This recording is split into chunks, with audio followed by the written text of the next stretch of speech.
Rappel du contexte avec Grégoire, bonjour. PSG va tenter de se qualifier ce soir contre Chelsea. Ils ont déjà joué les uns contre les autres ou pas? Ah oui, c'était l'an dernier dans cette même compétition, la Ligue des Champions, sauf que c'était en quart de finale. Et là, ce sera les huitièmes de finale retour. Et pour l'instant, il y a eu un partout, c'était à Paris.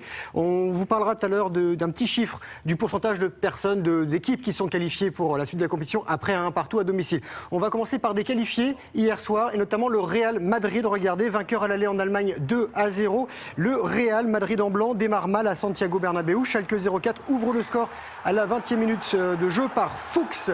Alors la réaction est quasi immédiate côté madrilène. Cristiano Ronaldo, le ballon d'or qui égalise pour les champions d'Europe en titre.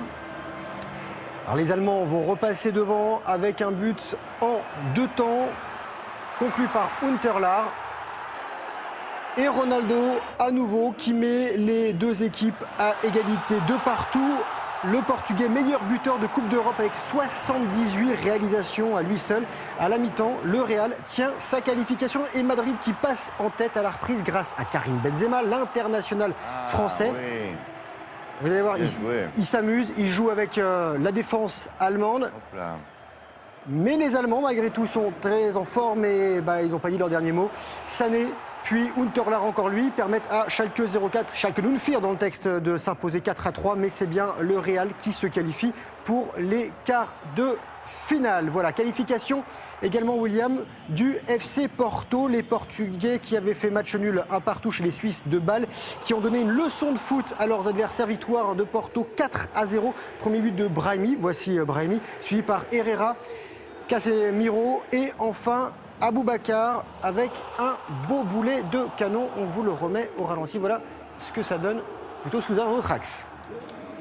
Alors ce soir, Ibrahimovic et ses coéquipiers parisiens tenteront de décrocher un ticket pour les quarts de finale. Match à Stamford Bridge, entraînement hier de l'autre côté de la Manche. Et je vous parlais d'un chiffre, 27%, c'est la part des équipes qui se sont qualifiées après avoir fait un partout à domicile à l'aller. Donc on en reparlera demain. Et les Parisiens qui devraient porter un brassard noir en hommage aux victimes de l'accident d'hélicoptère survenu lundi du côté de l'Argentine avec la disparition de Camille Muffat, Alexis Vastine et Florence Artaud.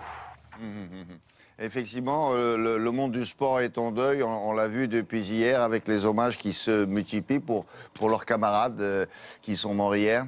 Et des hommages sur les terrains, comme regardez en basket. Hier, il y avait un match de basket au Palais des Sports de Beaublanc à Limoges hier soir. Et les spectateurs et joueurs présents ont applaudi les 3 sportifs disparus et les autres victimes de cette catastrophe. Alors côté résultat, les Limogeaux en blanc accueillaient Chalon-Reims et c'était une dernière rencontre de la 23e journée du championnat de France. Limoges s'impose 77-65 et se trouve sur la 3e marche du podium derrière Strasbourg et Nanterre. Et rappelons que le CSP Limoges est champion de France en titre. Autre hommage, une minute de silence par les coureurs du peloton du Paris-Nice. C'était avant le départ de la 2e étape. Et ce départ a été donné du côté du Zoo de Beauval, les victoires du Gorille. C'est le surnom de l'Allemand Grippel, c'est vrai, c'est son surnom. Après 172 km et un sprint à l'arrivée à Saint-Amand-Moron dans le Cher, le Polonais Kwiatkowski reste leader du général. Méfiez-vous avec ce coureur. Bon, le traitez pas de tous les noms, vous voyez ce que je veux dire, hein? Il est costaud. Oui, justement. Moi, je fais bien du vélo aussi, William. Ouais.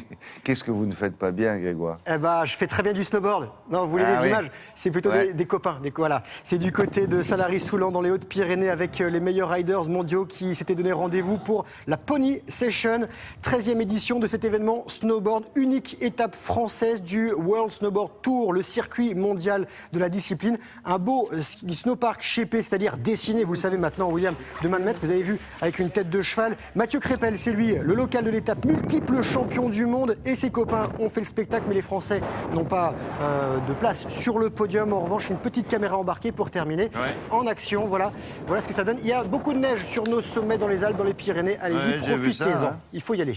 En plus, il fait un temps splendide. Exactement. Merci beaucoup.